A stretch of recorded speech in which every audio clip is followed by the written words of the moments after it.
नमस्कार सर्वांना। आज आपण मऊ लुसलुशीत असा इन्स्टंट खमण ढोकळ्याची रेसिपी बघणार आहोत। अजिबात असा घशात अडकणार नाही किंवा खाताना असा तोटरा बसल्यासारखा वाटणार नाही। अशी छान आणि इन्स्टंट फक्त बेसन पिठापासून तयार होणारा खमण ढोकळा बघणार आहोत। तर मग चला सुरू करूया। साहित्याकडे वळूया। इथं मी हरभरा डाळीचं पीठ घेतलंय 2 वाट्या। नंतर मी मोजून दाखवते तुम्हाला। हा 1 चमचा भरून इथं साखर घेतलीये। हा चमचा भरून इथं सायट्रिक ऍसिड घेतलंय म्हणजे लिंबू सत्व। किराणा मालाच्या दुकानामध्ये कुठेही मिळून जाईल तुम्हाला। खायचा सोडा घेतलाय इथं अर्धा चमचा। 2 चमचे गोड तेल घेतलंय। चिमूटभर अगदी चिमूटभरच आपल्याला इथं हळद लागणार आहे आणि चवीपुरतं मीठ घेतलंय इथं। तर मग चला सुरुवात करूया। आधी तुम्हाला मी पीठ मोजून दाखवते आणि हे पीठ मी चाळून घेतलंय। पीठ आपल्याला जाड नकोय, एकदम बारीक हवंय। वाटीने पीठ मोजताना खूप भुसभुशीत पण नाही भरायचं किंवा खूप दाबून पण नाही भरायचं। असं या प्रकारे 1 वाटी घेतलीये आणि हे 2 वाटी। तर या प्रकारे असं या 2 वाट्या मी तुम्ही घरातली कुठलीही वाटीने मोजून घ्या आणि त्याचंच एक प्रमाण ठेवा। आता इथं मी लिंबू सत्व घेतलंय 1 चमचा। हे साखर 1 चमचा आणि अगदी चिमूटभर हळद आणि चवीपुरतं घेतलेलं मीठ इथं मी सगळं एकत्र टाकून घेणार आहे। हे साहित्य असं मिक्स करायचं आणि यामध्ये अर्धी वाटी पाणी घालून घेणार आहे आधी। हे सगळं जे साहित्य आहे लिंबू सत्व, साखर आणि मीठ हे यामध्येच विरघळून घ्यायचं आहे आपल्याला। पाण्यामध्ये विरघळून घेतली साखर पूर्ण। साखर आणि बाकीचं जे साहित्य आहे ते तुम्ही डायरेक्टली टाकू शकता पण असं सोपं पडतं। आता आपण एक पूर्ण वाटी पाणी घेणार आहोत। त्याच पाण्यामध्ये टाकून घ्यायचं पाणी आणि थोडं थोडं करून इथं पिठामध्ये टाकून एकसारखं फिरवायचं। शेवटी सांगते मी 2 वाटीला मला किती पूर्ण पाणी लागलं।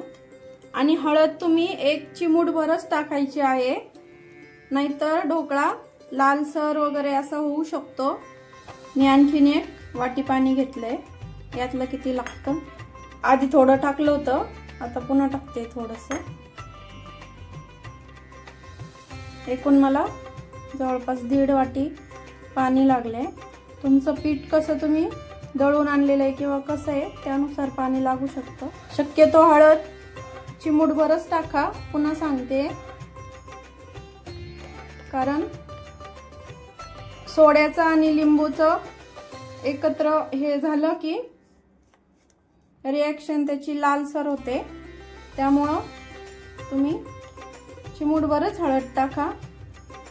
आणि आता आपल्याला हे पीठ जवळपास 5 ते 7 मिनिटं असंच फेटून घ्यायचं आहे एका डायरेक्शन मध्ये। इथं मी 4 ते 5 मिनिट पीठ चांगलं फेटून घेतलंय। बघू शकता तुम्ही थोडासा रंग पण चेंज झालाय आणि पीठ असं सैलसर झालंय। तर एवढं सैलसर आपल्याला पीठ हवंय लास्टला। आणि 2 चमचे घेतलेलं तेल इथं मी टाकून घेणार आहे आणि हे पण आता मिक्स करायचं। तेल टाकल्यामुळे ढोकळा घशामध्ये अडकल्यासारखा वाटत नाही, त्यामुळे तेल टाकायचं आणि असं स्पॉन्जी व्हायला मदत होते। तर आता पीठ छान झालंय। झाकून ठेवते मी पीठ 10 मिनिटांसाठी आणि फोडणीचं साहित्य दाखवते आणि फोडणीची तयारी करून घेते। पीठ इथं झाकून ठेवलंय। आता फोडणीचे साहित्य बघूया।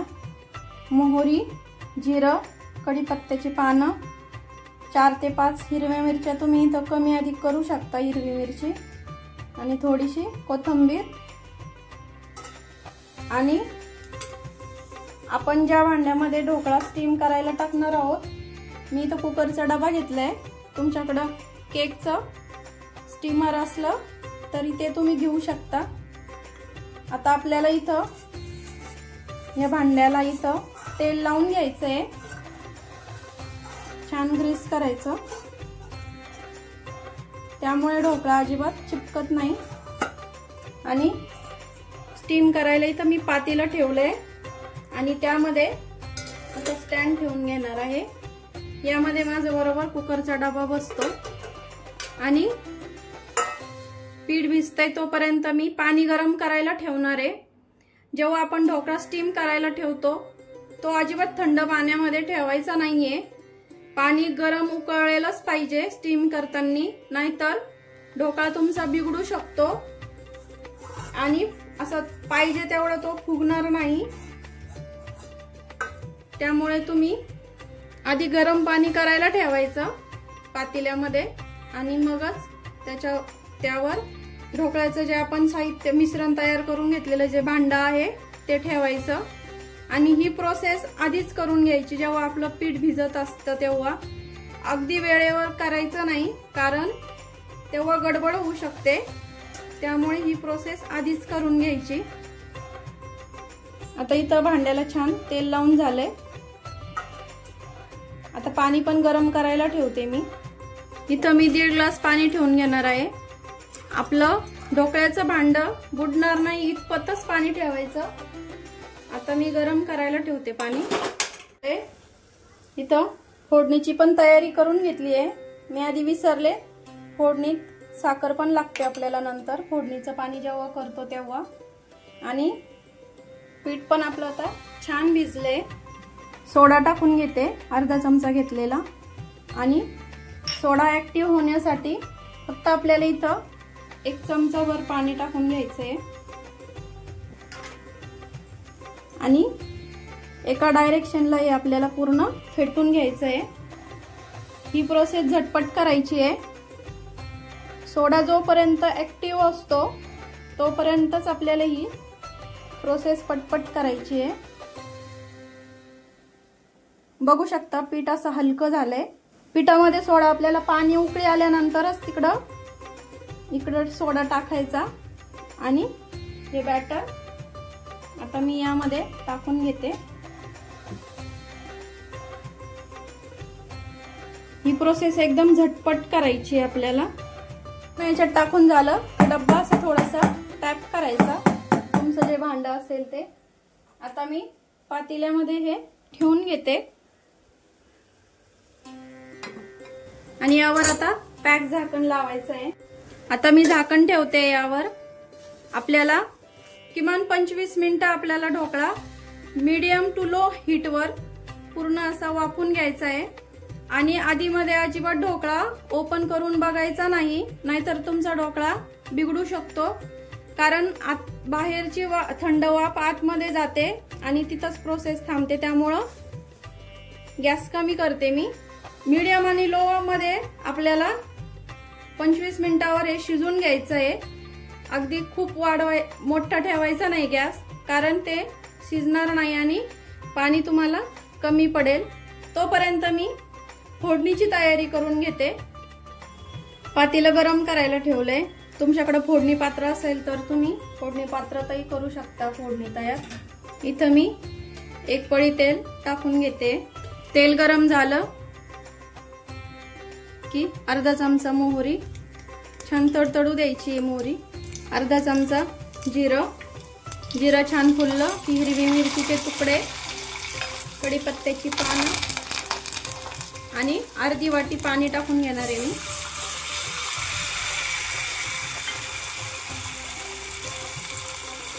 अर्धी वाटी छोटीशी 1 चमचाभर साखर आणि पाण्याच्या चवीपुरतं आपल्याला इथं अंदाजे पाण्याच्या चवीपुरतं म्हणजे पाव चमचा आपल्याला इथं मीठ टाकून घ्यायचं. आणि हे पाणी आपल्याला छान उकळून घ्यायचं आहे 2 मिनिटासाठी. 20 मिनिटं झाले आपले ढोकळा शिजलाय। बघूया आपण, चेक करूया। छान शिजलाय, सुरी साफ आली, स्वच्छ आली, म्हणजे ढोकळा पूर्ण छान शिजलाय। आता काढून घेते मी आणि ढोकळा थंड झाल्यावर आपल्याला कट करून घ्यायचा आहे। आणि फोडणी पण तयार झाली आहे। फोडणी कोमट असताना आपल्याला त्यावर कट केल्याच्या नंतर आपल्याला ढोकळ्यावर टाकून घ्यायची आहे। दाखवते मी नंतर। ढोकळा थोडासा कोमट झाला की कडा सोडून घ्यायच्या आणि एखाद्या ताटामध्ये काढून घ्यायचं आहे आपल्याला। बघू शकता किती क्लीन निघालं, छान झालंय। बघू शकता एकदम स्पॉन्जी झालंय। जास्त गरम असताना कट करायचा नाहीये।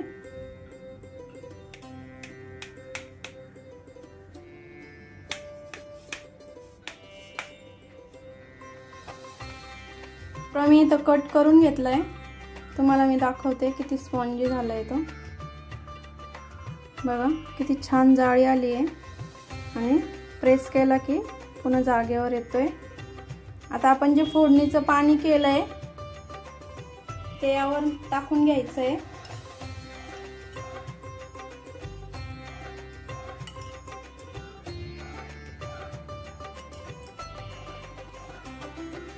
बघू शकता आपण जे फोडणीचं पाणी केलंय ते सर्व मी टाकून घेतलंय। हे बघा किती छान झालाय, एकदम स्पॉन्जी आणि खायलाही तेवढाच टेस्टी झालेला असणार। त्या साहित्याप्रमाणे तुम्ही ढोकळा करा, म्हणजे तुमचा ढोकळा अजिबात बिघडणार नाही आणि असा स्पॉन्जी आणि छान होईल। माझ्या इन्स्टंट बेसन पिठाच्या ढोकळ्याची रेसिपी तुम्हाला कशी वाटली कमेंट करून नक्की सांगा आणि रेसिपी नक्की ट्राय करा। माझी रेसिपी आवडली असेल तर लाईक करा, शेअर करा, सबस्क्राइब करा आणि कमेंट करायला विसरू नका। सबस्क्राइबच्या शेजारी जे बेल आयकॉनचं बटन असतं ते प्रेस करायला विसरू नका, म्हणजे तुम्हाला मी रेसिपी पोस्ट केली की त्याचे नोटिफिकेशन तुम्हाला लगेच येतील आणि तुम्ही माझी रेसिपी नक्की ट्राय करा, कारण घरचं जेवण हे खरंच स्वादिष्ट असतं। अशा छान खमंग आणि चमचमीत रेसिपींसोबत पुन्हा भेटूया। तोपर्यंत बाय बाय।